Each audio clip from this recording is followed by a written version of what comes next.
ABC নিউজের নিয়মিত আয়োজন জেরুসালেম নিবেদিত সংবাদ সম্প্রসারণে সবাইকে স্বাগত জানাচ্ছি আমি মুক্তাদির অনেক।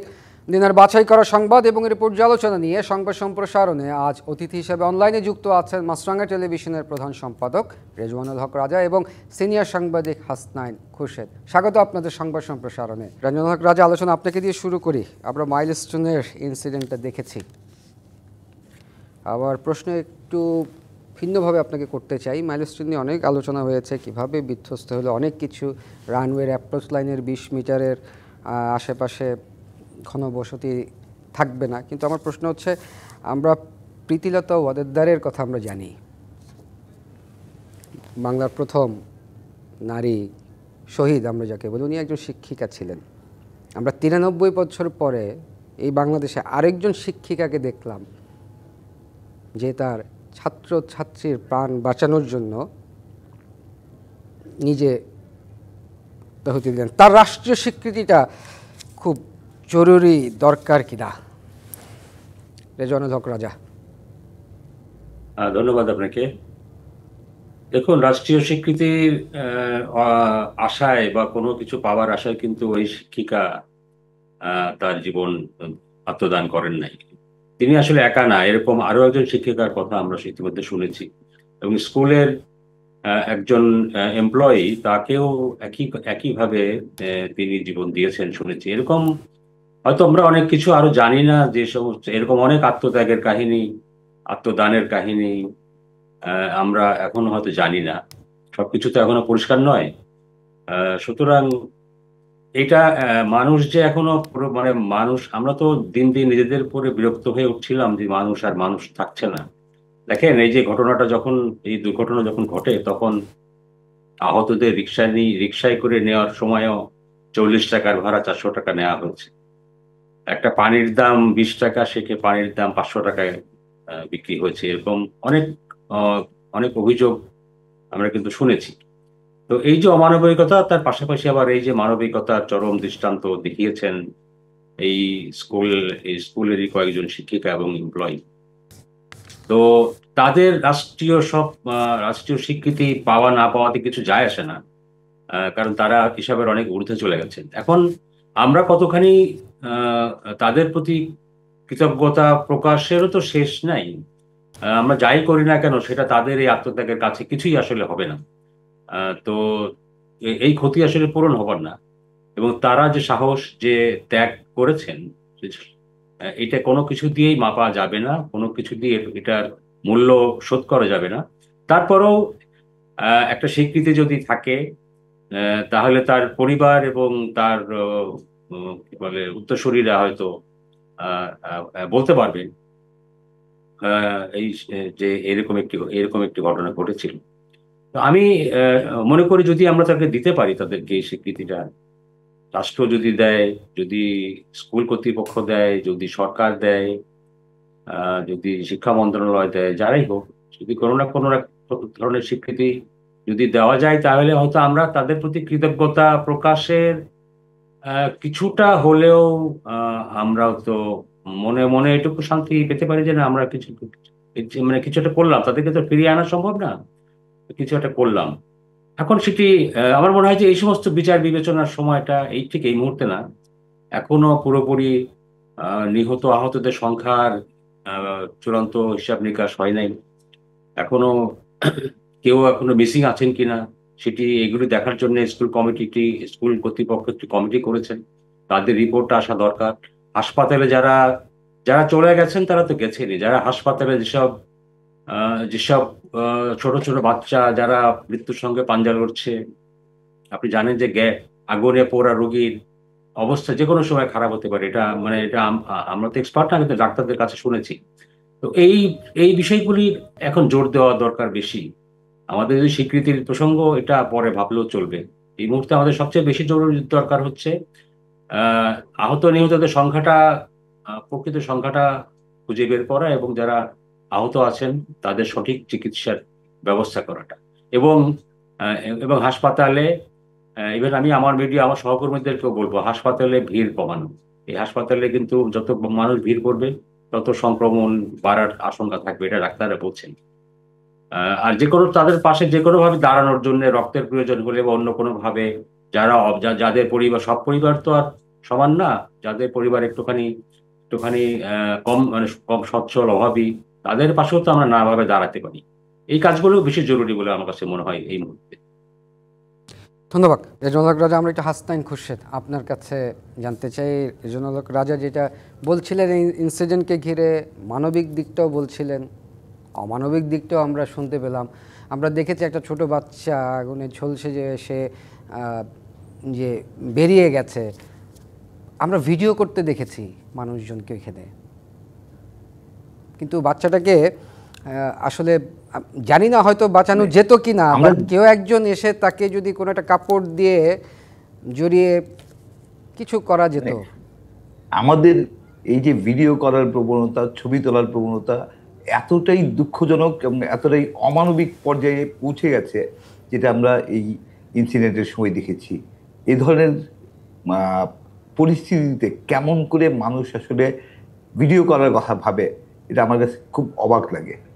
আমরা যেটা রাজা ভাই একটু আগে বলছিলেন যে আসলে সবকিছুর পরে এই মুহূর্তে আমাদের সবচেয়ে বেশি যেটা দরকার সেটা হচ্ছে যে বাচ্চারা এখন হাসপাতালে কাটাচ্ছে অসুস্থ অবস্থায়, এই দগ্ধ শরীর নিয়ে অমানসিক যন্ত্রণার মধ্যে আছে, তাদের চিকিৎসার যাতে কোথাও সামান্যতম গাফিলতি না হয় সেটা নিশ্চিত করা এখন সবচেয়ে বেশি দরকার।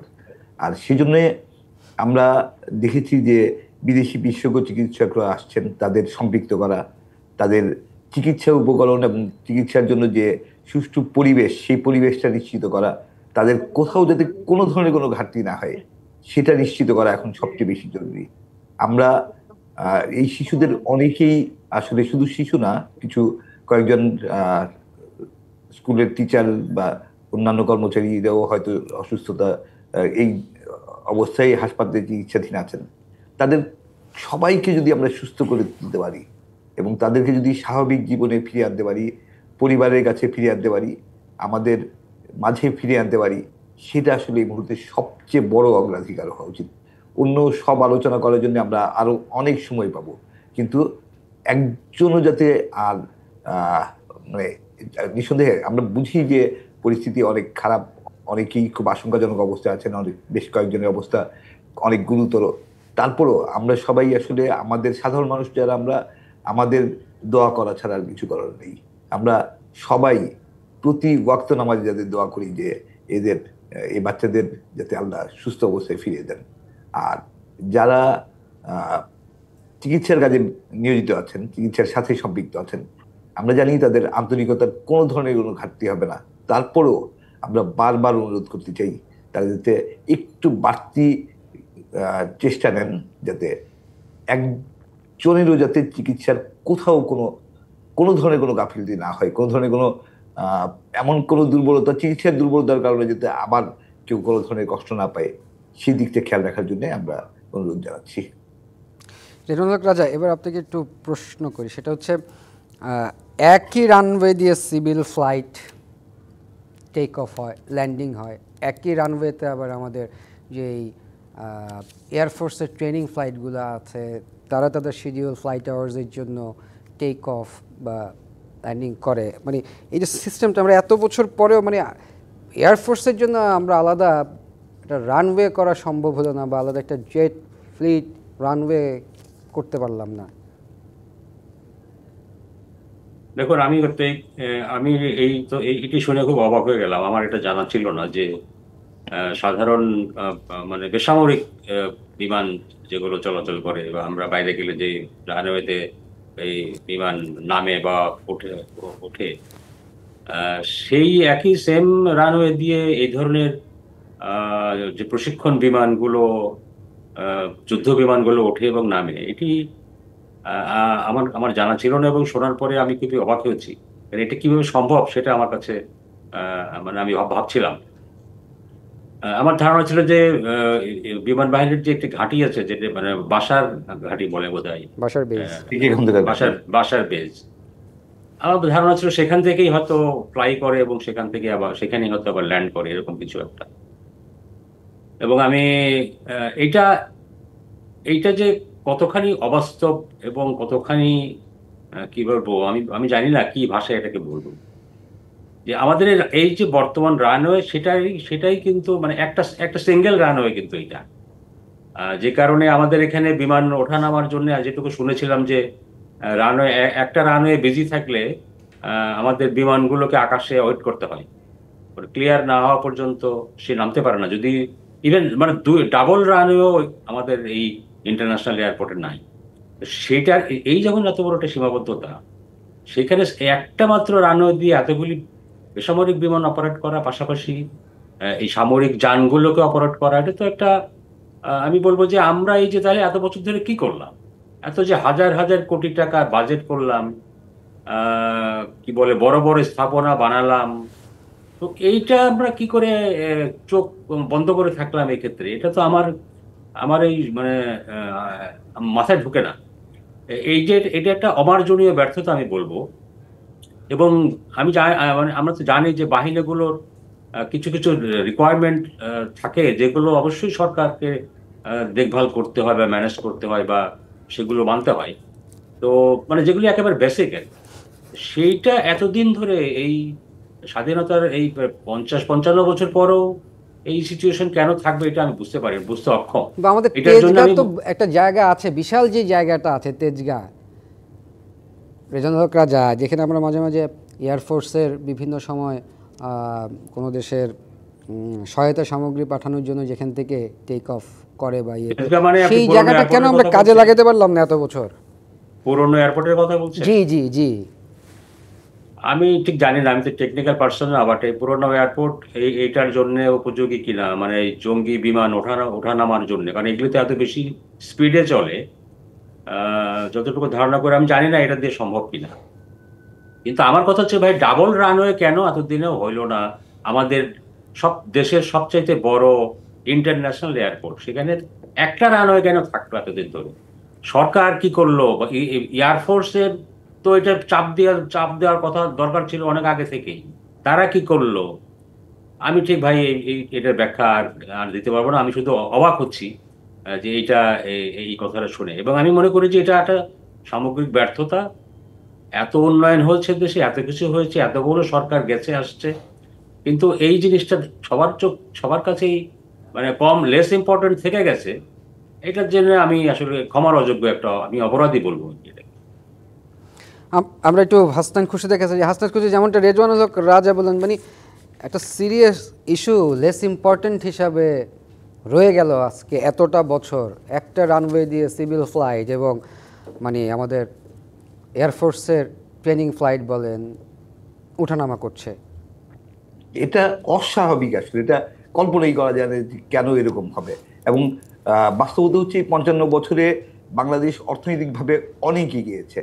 আগে যে পরিমাণ ফ্লাইট চলাচল করতো মুক্তিযুদ্ধের পর 72-73 সালে, আর আজকে যত ফ্লাইট চলাচল করে, তখন যত মানুষ বিদেশে যেত বা আসতো, তার চেয়ে এখন যত মানুষ বিদেশে যাতায়াত করে, সব কিছু মিলে আমাদের এই প্রধান বিমানবন্দর এটি তো আরো অনেক বেশি নজরে আসার কথা ছিল, অনেক বেশি অগ্রাধিকার পাওয়ার কথা ছিল।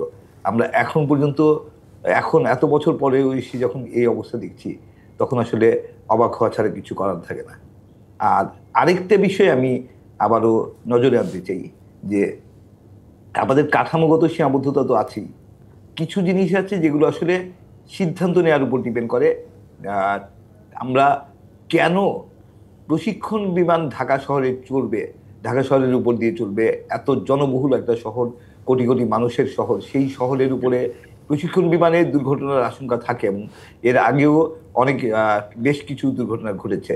সেই প্রশিক্ষণ বিমান একটু জনশূন্য এলাকায় প্রশিক্ষণ নেওয়া, যেখানে দুর্ঘটনা ঘটলেও ক্ষতির আশঙ্কা কম থাকতে পারে, সেই ধরনের জায়গায় হওয়া উচিত ছিল।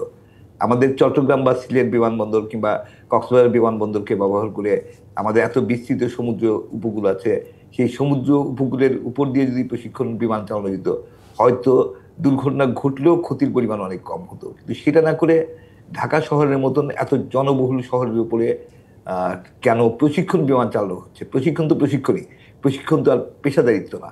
তো প্রশিক্ষণ বিমান এখানে চালানোর বিষয়টা অবিলম্বে বন্ধ করা উচিত বলে আমি ব্যক্তিগতভাবে মনে করি। এবং এটা একটা ভয়ঙ্কর দুর্ঘটনা ঘটে গেছে, মর্মান্তিক দুর্ঘটনা ঘটে গেছে, যার শোক আমরা আসলে কোনোদিনই কাটিয়ে উঠতে পারবো কিনা আমি জানি না। কিন্তু আবারও যে ঘটবে না সেই নিশ্চয়তা আমরা পেতে চাই, ভবিষ্যতে যাতে না ঘটে সেটার জন্য এটা খুব জরুরি যে ঢাকা শহরের উপরে বা কোনো জনবহুল শহরের বা জনবহুল এলাকার উপরে এই ধরনের প্রশিক্ষণ বিমান পরিচালনা বন্ধ করা উচিত। আমরা সেটি দাবি হাসান খুরশিদ, জানাচ্ছি। আপনি প্রশিক্ষণ বিমানের কথা বলছিলেন। আমরা কিছুদিন আগে এয়ার ইন্ডিয়ার একটা ইনসিডেন্ট দেখেছি, কিন্তু আমাদের যে এয়ারপোর্ট এবং তার আশেপাশের এইরকম ঘনবসতি জায়গা, আমার কথা হচ্ছে যে কোনো প্যাসেঞ্জার ফ্লাইট হ্যাঁ।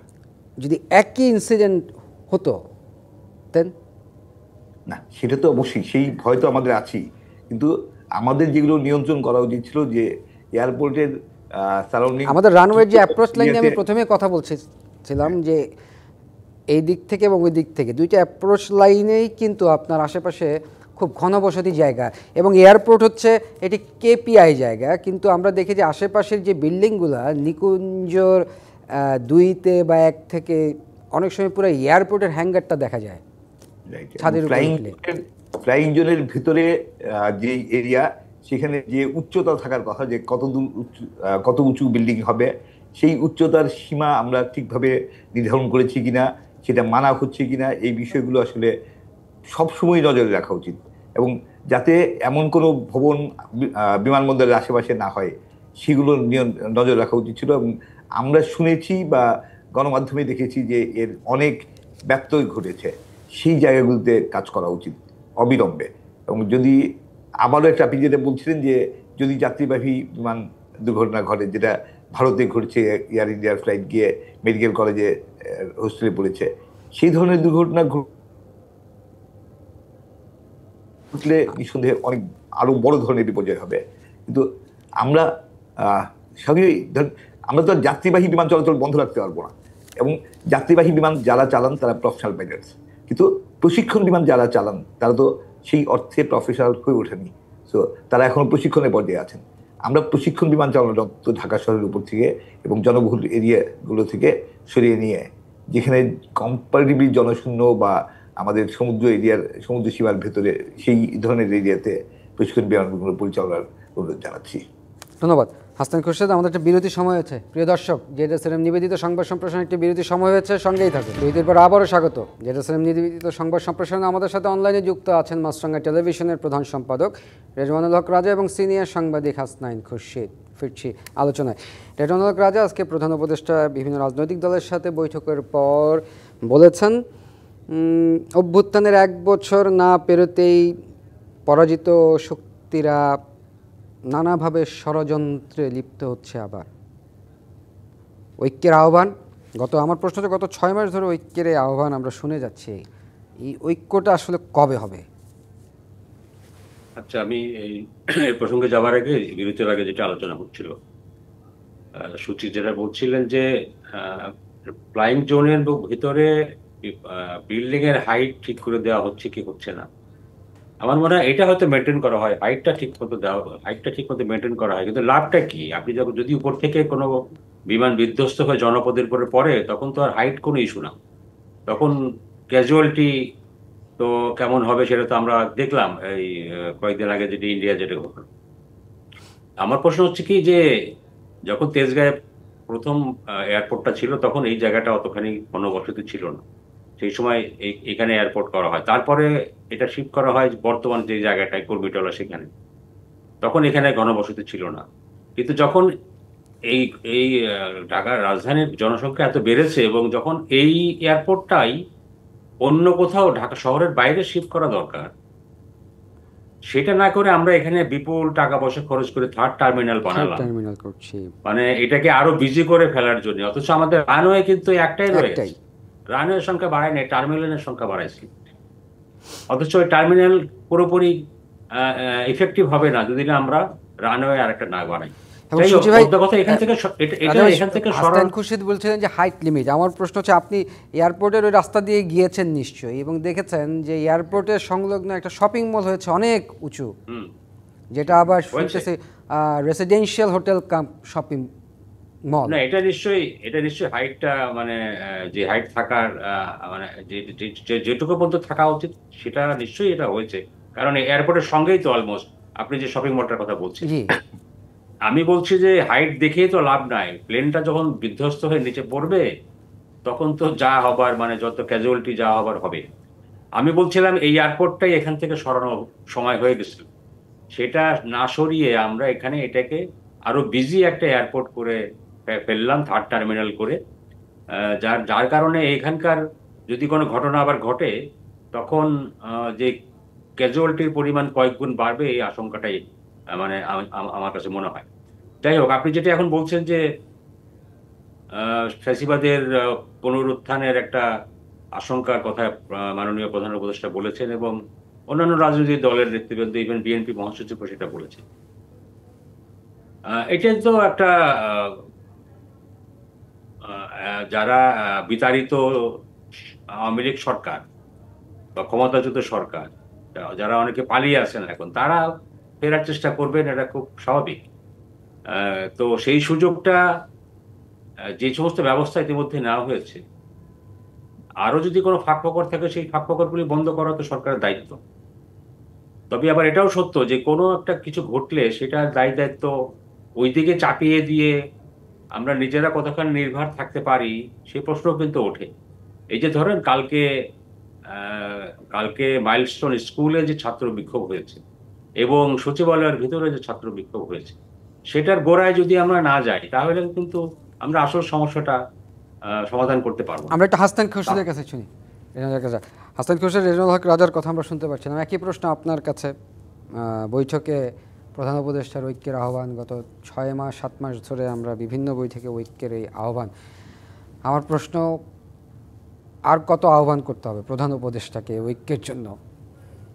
আচ্ছা, ঐক্যের বিষয়টা আসলে আমি একটু অন্যভাবে দেখি। ঐক্য, ফ্যাসিবাদ বিরোধী যে ঐক্য, সেই ঐক্যের জায়গায় কোনো পার্থক্য বা বিভেদ আছে এটা কেউ বলছেন না। এটা রাজনৈতিক দলগুলোর সাথে গতকালের বৈঠকে, আজকেও বৈঠকে তারা একই কথা বলছেন যে ফ্যাসিবাদের বিরুদ্ধে ঐক্য অটুট আছে। এবং যখনই বিতাড়িত আওয়ামী লীগ মাঠে নামার চেষ্টা করে তখনই কিন্তু গণঅভ্যুত্থানের পক্ষের সব শক্তি এক হয়ে সেটা প্রতিহত করে। এবং সেটা আমরা এর আগেও দেখেছি, চট্টগ্রামে দেখেছি, ঢাকায় দেখেছি। সেই জায়গায় ঐক্যের কোনো ঘাটতি নেই। বিষয়টা হচ্ছে যে এটা 1 বছর পরে না, গত 1 বছর ধরেই যেদিন আওয়ামী লীগ সরকারের পতন হয়েছে তারপর থেকেই আওয়ামী লীগ ফিরে আসার চেষ্টা করছে, এবং ফিরে আসার চেষ্টা করবে, এটা খুব স্বাভাবিক। সেই চেষ্টা যদি প্রতিহত করতে হয়, সেটা কারা প্রতিহত করবে? সেটা প্রতিহত করার দায়িত্ব সরকারের। সরকার আসলে কি করছে? আইন শৃঙ্খলা বাহিনী তারা কি করছে? একটা সময় বলা হতো যে আইন শৃঙ্খলা বাহিনী দুর্বল, আইন শৃঙ্খলা বাহিনীর ভিতরে এখনো ফ্যাসিবাদের দোসররা রয়ে গেছে, সেই হাজার রকম কথা শুরু থেকে আমরা শুনে আসছি। এগুলো যদি থেকে থাকে সেটা দূর করার দায়িত্ব কার? সরকারের। আইন শৃঙ্খলা বাহিনীকে কার্যকর করার দায়িত্ব কার? সরকারের। সরকার গত 1 বছর ধরে আসলে কি করেছে? কেন 1 বছর পরও ষড়যন্ত্রের কথা বলে ব্যর্থতাকে ঢাকা দেওয়ার চেষ্টা হয়, সেটা আমাদের খুব অবাক করে। সরকারের অনেক বেশি কঠোর হওয়া উচিত ছিল আইন শৃঙ্খলার ইস্যুতে। এমন অনেক ঘটনা ঘটেছে যে সব ঘটনা আমরা আসলে কোনোভাবেই এই সরকারের আমলে ঘটবে এটা আমরা কল্পনাই করতে পারিনি, কিন্তু ঘটনাগুলো ঘটেছে। এবং সেই ধরনের ঘটনা প্রতিহত করার জন্য সরকারের দিক থেকে আমরা তেমন কোনো কার্যকর পদক্ষেপ দেখিনি। প্রশাসনকে নির্দেশ দেওয়া হয়নি, পুলিশ প্রশাসনকে নির্দেশ দেওয়া হয়নি, বিজিবি পুলিশকে মাঠে নামানো হয়নি ঠিকভাবে। তারা যাতে ঠিকভাবে কাজ করে সেটার জন্য তাদেরকে উদ্বুদ্ধ করা, তাদের নির্দেশ দেওয়া, সেই কার্যকারিতা আমরা আসলে অনেক ক্ষেত্রেই দেখিনি। এবং আমি মনে করি যে ষড়যন্ত্রের যে কথা বলা হচ্ছে আজকে, সেইটা বলে পার পাওয়া যাবে না। দায়িত্ব নিতে হবে, দায়িত্ব পালন করতে হবে। কে না করেছে, যে যদি কেউ অন্যায় করে, সেটা যে ধরনের অপকর্মই হোক, সেটা যেই করুক, তার বিরুদ্ধে আইনগত ব্যবস্থা নিতে কে না করেছে? বরং সবাই বলছে, সবাই চাচ্ছে যে সরকার যাতে কঠোর হয়, সরকার যাতে কঠোরভাবে আইনের প্রয়োগ করে। সেটা এতদিন কেন করা হয় না? 1 বছর হয়ে গেছে, 1 বছর ধরে, 1 বছর পরে এসেও কেন আমাদের শুনতে হয় যে সব রাজনৈতিক দল সরকারকে বলেছে আইন প্রয়োগে কঠোর করুন? আইন প্রয়োগে কঠোর তো সরকারের প্রথম দিন থেকে হওয়া উচিত ছিল। এবং সেই কঠোরতার ঘাটতির কারণেই বিভিন্ন সময়ে ন্যাচারালি যারা ফিরে আসতে চায়, সেই ফ্যাসিস্ট শক্তি, তারা ফিরে আসার চেষ্টা তো প্রথম দিন থেকে করছে। যখনই সুযোগ পাচ্ছে সেই সুযোগটা তারা নেবে এবং নেওয়ার চেষ্টা করছে। আমাদের একটা বিরতির সময় আছে হাসান খুরশিদ। প্রিয় দর্শক, জেরুজালেম নিবেদিত সংবাদ সম্প্রসারণ একটি বিরতির সময় হয়েছে, সঙ্গেই থাকুন। বিরতির পর আবারও স্বাগত জেরুজালেম নিবেদিত সংবাদ সম্প্রসারণে। আমাদের সাথে অনলাইনে যুক্ত আছেন রেজওয়ানুল হক রাজা এবং হাসনাইন খুরশিদ। ফিরছি আলোচনায়। হাসনাইন খুরশিদ, আপনি বলছিলেন যে আইনের প্রয়োগ এখনও আমরা দেখতে পাচ্ছি না। গত 7 মাস ধরে আইন শৃঙ্খলা বাহিনী, বিশেষ করে পুলিশ, এখনও মোটিভেটেড না। শুধু এক্সাম্পল হিসেবে আমি একটা প্রসঙ্গ আনলাম, কিন্তু আমি মনে করি যে অনেক ক্ষেত্রেই এই সরকারের ব্যর্থতা এত বেশি মাত্রায় হয়ে গেছে, যেটা আসলে প্রশ্ন তুলছে যে এই সরকার আসলে কতটা দক্ষ, দেশ চালানোর কতটা যোগ্যতা রাখেন। এই সরকারে উপদেষ্টাদের নিয়ে অসম্ভব রকম হতাশা তৈরি হয়েছে। অনেক উপদেষ্টাকে নিয়েই সমালোচনা এত তীব্র হচ্ছে, তাদের আত্মমূল্যায়ন করা উচিত, কারণ সামনের দিনগুলো আরো অনেক বেশি কঠিন হবে। নিঃসন্দেহে সামনে নির্বাচন, সেই নির্বাচনের জন্য এই সরকার কি নির্বাচনের সময়টা কাটাতে হবে। এবং এখন যখন কোনো রাজনৈতিক উত্তেজনার সেই অর্থে নাই, সবাই এক ধরনের বন্ধুত্বের মধ্যে আছে, নির্বাচন আসলে এই বিরোধগুলির, রাজনৈতিক দলগুলোর মধ্যে বিরোধগুলি আরো তীব্রতর হবে। রাজনৈতিক নেতারা তাদের দলের নির্বাচনী কার্যক্রম নিয়ে অনেক বেশি ব্যস্ত হয়ে পড়বেন, নির্বাচনের জয়ের জন্য অনেক বেশি মরিয়া হয়ে পড়বেন। ঠিক সেই সময়টাতে রাজনৈতিক দলগুলোর মধ্যে অনেক বিরোধের আশঙ্কা আছে। সেই বিরোধ বা সংঘাত, সহিংসতা যদি হয়, সেই সময়গুলোতে কি পতিত স্বৈরাচার সুযোগ নেবে না? এবং সেই সময়ে রাজনৈতিক দলগুলো কি সরকারের পাশে এসে সবাই ঐক্যের কথা বলবে, নাকি একজন আরেকজনের বিরুদ্ধে আরো বেশি অভিযোগ করবে? সেই সময়গুলো এই সরকার কি করে পার করবে? সেটা যদি করতে হয়, সরকারকে এই মুহূর্ত থেকে, যেই পিছনের ব্যর্থতা পুরোটা কাটিয়ে উঠে, এই মুহূর্ত থেকে প্রয়োজনে উপদেষ্টা পরিষদের পরিবর্তন এনে হলেও একটা শক্তিশালী সরকার নিশ্চিত করা দরকার। আমি আমার 38 বছরের সাংবাদিকতা জীবনে আমি অনেকগুলো সরকার দেখেছি। আমি নিঃসন্দেহে একদম খুব স্পষ্ট বলতে পারি, আমার দেখা সবচেয়ে অদক্ষ এবং অকার্যকর গভর্নমেন্ট হচ্ছে বর্তমান গভর্নমেন্ট। এটা আমরা প্রফেসর ইউনূসের মতো নোবেল লরিয়েটের নেতৃত্বাধীন সরকারের কাছ থেকে আমরা কোনোভাবেই কল্পনা করতে পারি না। আশা নিরাশার বিষয়টা না, কল্পনাই করতে পারি যে এতটা দুর্বল সরকার হতে পারে, এবং সেটা অনেক ক্ষেত্রে, একটা ক্ষেত্রে না। আমরা একটু রেজওয়ানুল হক রাজার কাছে যাই। রেজওয়ানুল হক রাজা, যেমনটি হাসনাইন খুরশিদ বলছিলেন, তার দেখা সবচেয়ে অদক্ষ এবং দুর্বল সরকার এই অন্তর্বর্তী সরকার। দেখুন, যথেষ্ট সমালোচনা সূচি করেছে, এর বেশি আর করা ঠিক হবে না। আমি বরং সরকারের অনেক ক্ষেত্রে সিদ্ধান্তহীনতা, সঠিক সময়ে অ্যাকশন না নেওয়া, এটার কারণে তো অনেক বেশি জটিলতা তৈরি হচ্ছে। ধরেন, আপনি যদি সর্বশেষ এক্সাম্পলটা ধরি, গতকালকের যে এসএসসি পরীক্ষাটা পেছানোর সিদ্ধান্ত নেওয়া হয়েছে, তার আগের রাত 3টার সময়, সকালবেলা পরীক্ষা হওয়ার কথা, পরীক্ষা হবে কিনা রাত 3টা পর্যন্ত, হবে কি হবে না রাত 3টা পর্যন্ত কেউ জানে না। 3টার সময় রাত্রে সিদ্ধান্ত নেওয়া, এর মধ্যে দিয়ে তো বোঝা যায় যে কতখানি ওই মন্ত্রণালয় কতখানি দক্ষ। তো কিছু না, অনেক ব্যাপার আছে। তবে শুধু সমালোচনাই না, আমি বরং আজকে মির্জা ফখরুল ইসলাম আলমগীর সাহেব একটা কথা বলেছেন একটু লিবারেল লাইনে, সেটা হচ্ছে যে সরকারের দুর্বলতা বা ব্যর্থতায় শুধু আমরা দেখব সেটা না, সরকারের সদিচ্ছাটাও আমাদের দেখা উচিত এবং তার পাশে থাকা উচিত। ইয়েস, আমাদের কিন্তু কোনো অপশন নাই সরকারের পাশে থাকা ছাড়া। মানে ওনাদের পলিটিশিয়ানদের, স্পেশালি বিএনপির, আমরা তারা নির্বাচন চাইছেন, এবং সেটা সত্য কথা, এটাও সত্য, যত দ্রুত নির্বাচন হবে ততই মঙ্গল। একটা পলিটিক্যাল গভর্নমেন্ট কেটে যাবে। কিন্তু রেজওয়ানুল হক রাজা, নির্বাচনের জন্য যে পুলিশ ফোর্স যেটা দরকার, যে একটা সুস্থ নির্বাচনের জন্য, কিন্তু পুলিশ ফোর্সের যে অবস্থা দেখতে পাচ্ছি, কি নির্বাচনের মতো একটা মহাযজ্ঞ সাধন করার জন্য কি আসলে কতটা কেপেবল? এই পুলিশ ফোর্সের উপর সরকার ডিপেন্ড করছে না। আপনি নিশ্চয়ই জানেন যে এর আগে আমরা শুনেছি ইতিমধ্যে 17 লক্ষ আইন শৃঙ্খলা বাহিনীর সদস্যকে নিয়োগ দেওয়া হবে ইলেকশনের উপলক্ষে। তো আমার মনে হয় যে একটা ফ্রেশ বাহিনী আসছে ইলেকশনের জন্য। আমরা কিন্তু ইন্ডিয়াতে দেখেছি শুধুমাত্র ইলেকশনের ডিউটি করার জন্য একটা স্পেশালাইজড ফোর্সেস, যারা অন্য সময় অন্য কাজ করে, বাট ইলেকশনের সময় সাধারণ পুলিশের বাইরে আরেকটা বাহিনী থাকে।